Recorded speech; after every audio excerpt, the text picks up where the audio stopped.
Hi guys, here we are. The morning after the night before. I think I'm going to keep this as a regular schedule now. I think I'm going to have the Friday boxing rant, and on Sundays we're going to have the post-mortem analysis on the Saturday night's action. And Liam Smith knocks out Chris Eubank in the fourth round. I think I misspoke in the last video. I think I said fifth. I think it's important to give Liam Smith his flowers and really talk about all the things that he did right and what were the keys to victory for him and what's next for him as well.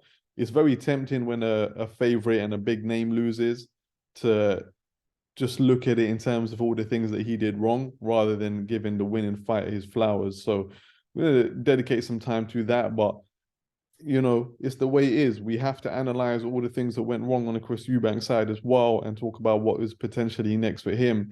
I think I'm also going to have a little bit of chat about the overall Sky Sports pay-per-view production.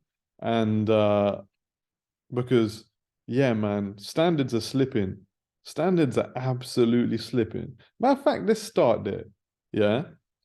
I remember the days because man's old, yeah. Man's real old. So I remember the days when you would turn on a box and everyone was in the tuxedos, man. Do you know what I mean? Top to bottom, bow tie, shiny shoes. And then you kind of went through a phase where the tuxedos turned into suits. And that's fine. Everyone was still pulling out their, their top clobber. But now it's got to a point where Johnny Nelson's out here in a pair of jeans. I mean, he's got his casual jacket on. Man's come with the scarf. Like, what is this, bro? What is this? How have we arrived at this point?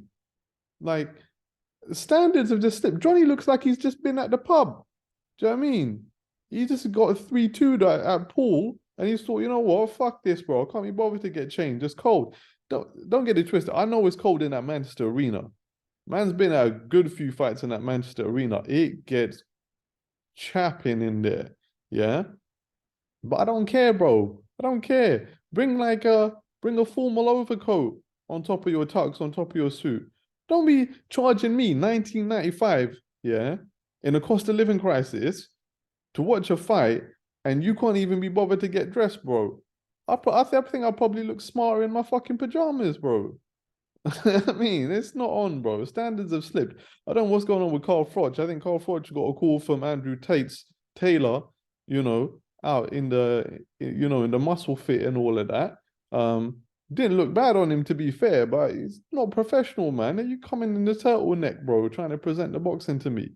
Respect to George Groves. I think at least George was in a suit. I can't remember if he had the tie on or he had the open collar, but nah, man, this is not good enough. I expect better. Even people that streamed it for free were disappointed. Like, come on, man, this ain't the level of service that I expect. But anyhow, moving on to the fight. Liam Smith won the first round. Yeah. Feeling them out. You could tell that Eubank was tentative. Caught him with the right hand, and you could see Eubank wasn't really feeling that in the first round. I gave the first round to Smith, as I think so did the broadcaster. Rounds 2 and 3, Eubank picked him off with a jab. Round 3, started getting his own uppercuts going. But here's the thing about the fight game and in boxing. Yeah, the story of the fight and how you score a round for round are two different things. Yeah, and they don't necessarily have any correlation. So the story of the fight was going Liam Smith's way. Yeah, Eubank, he was on the outside. He was fighting in that fucking ridiculous Roy Jones impersonation style. Yeah, and he was, or at least he thought, staying out of trouble and putting rounds in the bank. But Liam Smith was always putting that pressure on him. Liam Smith is comfortable in the pocket. He's comfortable with his arms up. He knows he can be in the pocket and feel safe. Okay. But Eubank, he wasn't. And that anxiety was building up and building up and building up, even though, Eubank put a couple of rounds in the bank. And then when we got into that fourth round and Smith caught him, and I personally thought that Smith needed to do a little bit more to box his way into range, right? To throw a couple of jabs and a couple of feints to get himself into range, right? To land that big overhand right with that left hook or that left uppercut.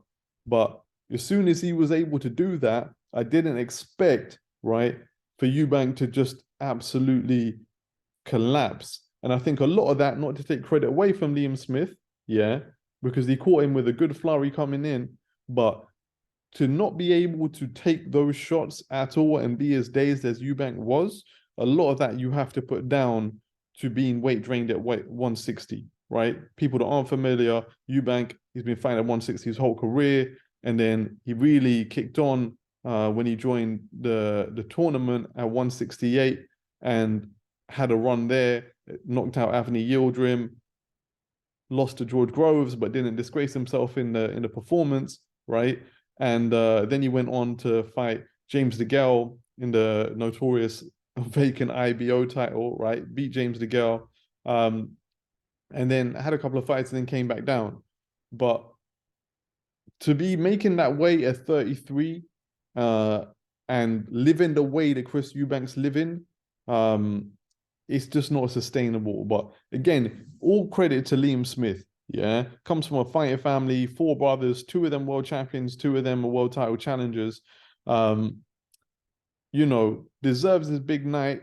And what's interesting is that when I was doing the analysis in the lead up to this fight, and this is where it's so easy to get things wrong in boxing, myself included, that all the things I was saying in the analysis about how Eubank, it's all fun and games, yeah, trying to be an impersonator when you're dishing it out. But when you get punched in the face, like Mike Tyson said, everyone's got a plan until they get punched in the face. You're going to revert to type.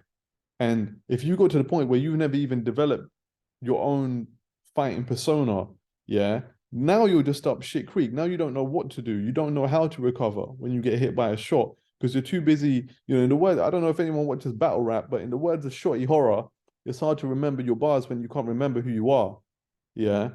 And he was just dazed, he was confused. And I feel like psychologically, a lot of that is down to not fighting in your own style because you should have the presence of mind to say, okay, I've taken a shot. Yeah. I'm taking a knee, I'm taking my 8 seconds. Once I've had my 8 seconds, I'm going to stand up, let the referee lift up my gloves, show him that my eyes are clear. And then, you know, I've bought the time to recover. Yeah. But having the presence of mind to do that when you've never spent the time in the gym through the camps, developing your own style, working with a coach who's trying to make the best out of who you are as a fighter, yeah, it's very difficult in the moment, you know, when the lights are on you and you've just been bashed up to be able to do that. And all of that contributed. And something that I always remember from when I met Freddie Roach at the Wildcard Gym is that, you know, he always says that I never try and change a fighter. I just trying to minimize the things that he does badly, right? But more than that, I just focus on improving the things that they do well, and what, you know, whatever vulnerabilities they have, I just try and give them some systems to negate that or mitigate that, right? Because as soon as you get hit by a shot, you're gonna go back to type. You're gonna go back to doing what you naturally do. And so that's why I've taken fighters, you know, from all different styles, and I just, you know, work with them. But there is no Freddie Roach style. And with Chris Eubank, I feel like psychologically there's a vulnerability there. There's a massive vulnerability. And listen, I get it. I don't want to sit here and be an armchair psychologist, but when you've got a legend of a dad like that, and, you know, from things that he said in podcasts and whatnot, his dad was pretty overbearing. It can be difficult to develop your own persona, right? And maybe that's why he has this whole stoicism about him, right? And when he started fighting, like I said in previous videos, he was impersonating his dad, and then and now he's ended up impersonating Roy, and it's almost like there's this kind of like idol worshiping in him where he doesn't trust himself. He feels like he has to be somebody else, and that's just symbolics, man. You're never going to become an elite fighter like that. But the bigger problem that we got with Eubank right now is the weight class. Yeah, so at 160. He can't take them shots anymore. He's not defending himself from those shots landing in the first place.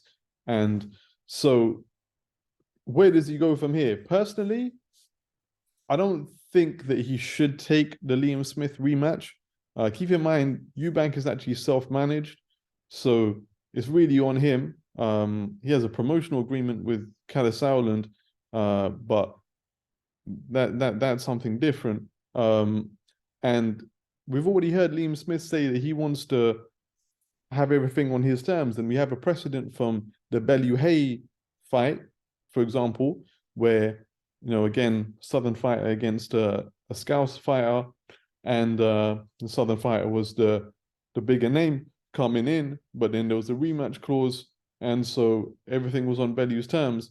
And something that happened there was that Bellew didn't actually have all the leverage that he thought he did, because Hay just turned around and said, "All right, I just won't take the rematch and I'll just retire. I'm good." And I think Eubank could do the same thing. So if Eubank can get a really good deal where he fights at least 160, if not a couple of pounds leeway, to make the fight more competitive, and he can get a good financial deal, then sure, maybe he takes the rematch. But I think, and this is if I was advising Chris Eubank, what I would recommend, and could well happen, is that if the WBC come back and say to Conor Benn, "Oh yeah, thanks for the money, you're free to box now," then, or maybe if they say, to be fair, you failed the test, but it was due to some kind of like unintended contamination, and so we're going to give you a ban for 6 months from when you were last supposed to have fought, which was October, which means that you're free to fight in April or something like that, right? I actually think that this makes the Eubank Ben fight an easier sell, because originally the issue was that Eubank's much bigger guy, Conor Benn's a welterweight, he's never really fought at a world level, Eubank has fought at that kind of world level, and so it's not really competitive. But now you got Eubank getting knocked the fuck out, at middleweight, and so he's already said that the fight would have to happen at 160. Conor Benn wouldn't have a problem fighting at 160, you would think, seeing how vulnerable Eubank was against a light middleweight in Liam Smith. Now, that fight, both stylistically, is more for 50-50 fight. If anything, people might have Conor Benn as the favorite, just in terms of what have you done for me lately? We've never seen Conor Benn get starched out like that. We've seen him hurt early in his career, but yeah, man, we're gonna have to see what happens. But personally, I think that if Conor Benn's free to fight, there's going to be more money in that fight for Eubank than there will be against Liam Smith in a rematch. Okay. You would think the split against Smith would probably be a 50-50 now. Originally Eubank was a big A side. Now we'd have to take 50-50, if that. Why wouldn't you just take 50-50 against Conor Benn? Right? Or even Eubank could even argue he wants more money, because at the end of the day, Ben failed a drug test, and Eubank might have lost a fight, but it hasn't hurt his marketability. If anything, it's made the fight even more even more of an attraction. And Eubank's still just a bigger name, he's fought on more pay-per-view cards. Conor Benn's never been in a pay-per-view. He could still, if I was representing Chris Eubank, ask for better than half, 55-45, even the 60-40, right? Against Conor Benn, where there's more money in the pot in the first place. So why would you take 50-50 against Liam Smith in a fight that's going to be a tough sell? Let's be honest. Who's really going to pay for Eubank Smith the rematch, right?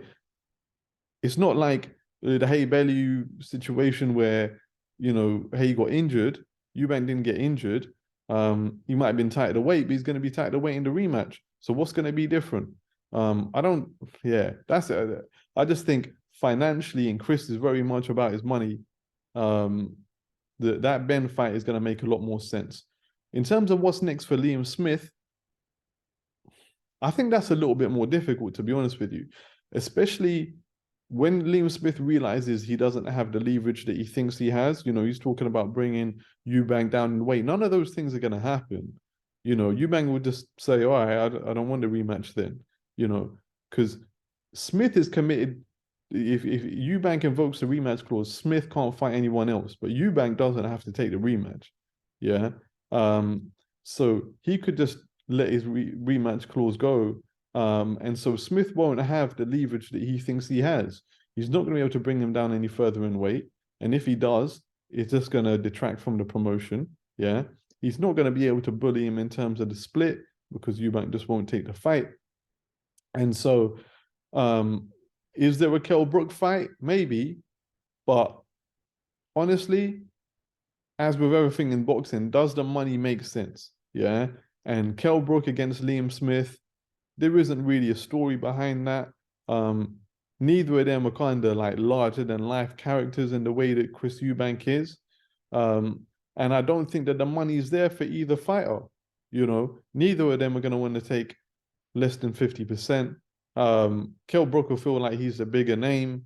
Liam Smith will feel like he's got more momentum recently. And they're just going to realize that the money isn't there for them to fight. Now, here's what we get into the big conversation about Golovkin. Now, I was saying before the fight, I don't think that the money is there to bring Golovkin here. And if it's not there for Liam Smith, if it's not there for Eubank, if he had won, it's definitely not there for Liam Smith. You know, let's be honest. Now, people thinking, okay, yeah, bring bring Golovkin here and put it in Anfield. Yeah, sell out Anfield. Let me explain something to you guys, right? And if I'm wrong, I'd be happy because it'd be great to see Golovkin here to finish off his career in a football stadium, all of that, right? But Golovkin was making dirty dough, yeah, dirty dough on his DAZN deal. I think he was guaranteed something like 13-14 million dollars minimum, yeah, per fight. And so you think about that now. I think he's out of his DAZN deal. He's a free agent, and he probably wants one more fight to defend his middleweight titles, ideally to win, yeah, and then probably call it a day at this point. You know, at 41, he's had his trilogy with Canelo. He's made his dough. Probably just wants either one big last payday or one winnable fight, yeah, in a cool location, and then walk off into the sunset. If he fights Liam Smith, he's fighting on UK pay-per-view. He's probably not going to get any big international revenue for that fight. Yeah. Because it's going to be like middle of the afternoon in the US against a Brit. Is anyone really going to give a shit? Okay. Maybe DAZN will throw a little bit of coin to get the international rights. But really, you're dependent on Sky pay-per-view. Now, Sky pay-per-view charge like 20 quid probably for a fight like that. Now, in America, if he fights Charlo in a heavyweight unification, I think Charlo holds one of the middleweight belts. If he fights against Charlo, which is within his rights as a free agent, yeah, and they put that on pay-per-view over there, it's $100 a pop. So that fight probably sells 300,000 pay-per-views in the US, yeah. And similarly, if he fought Liam Smith in the UK, probably does 300,000 on Sky, yeah. But the difference is, on Sky it's like $25, and in the US it's $100 for a pay-per-view. So that's 4 times the revenue. Do you know what I mean? Like, so if you do 300,000 at $100 a pop, that's 30 million in the pot straight away, before you get to the sponsorship, before you get to the live gate. So, you know, that's easily enough money. Okay, maybe not easily, because, you know, the broadcaster is going to take some of that as well, and you've got to pay Charlo. But there's enough money there to make the kind of money that Golovkin has been making. Now, over here, you know, when he fought Kell Brook, that's before he had the big fights over here. I think he got like $5 million to fight Kell Brook. Do you know what I mean? Trust me, I don't think that money is there to bring someone like Golovkin to the UK. Nah, I can't see it myself. So that, I think it's going to be difficult for Liam Smith, to be honest with you. I wouldn't even be surprised if Liam Smith called it a day. You know, he would have done well out of this fight, or he's just going to absolutely have to bend over in the same way that, to an extent, Tony Bellew had to in the rematch just to get Hay in the ring, you know. So Liam Smith might just have to bend over just to get Eubank in the ring. If he can't, I wouldn't be entirely surprised if he called it a day. So that's the way I see things, man. So listen, what else happened? Undercard, Richard Riakporhe look decent. He's got solid power, getting his man out of there. Glowacki, former opponent, of course, Lawrence Okolie, who's also going to be fighting on Sky, on Boxer, in a mandatory defense of his title after that acrimonious falling out with Eddie Hearn and Matchroom. And so clearly they're trying to match these two guys up. Reactpol versus Okolie. I'm not particularly excited about it, as you can probably tell from my voice, so it's difficult to fake it. But yeah, we'll see what happens when Okolie comes back. If he looks exciting, maybe that can be built up. But I don't feel like the real character is there for Reactpol and Okolie to make that into too much of a high profile affair. So yeah, man, listen, that's been the Sunday round out. See you in the next one.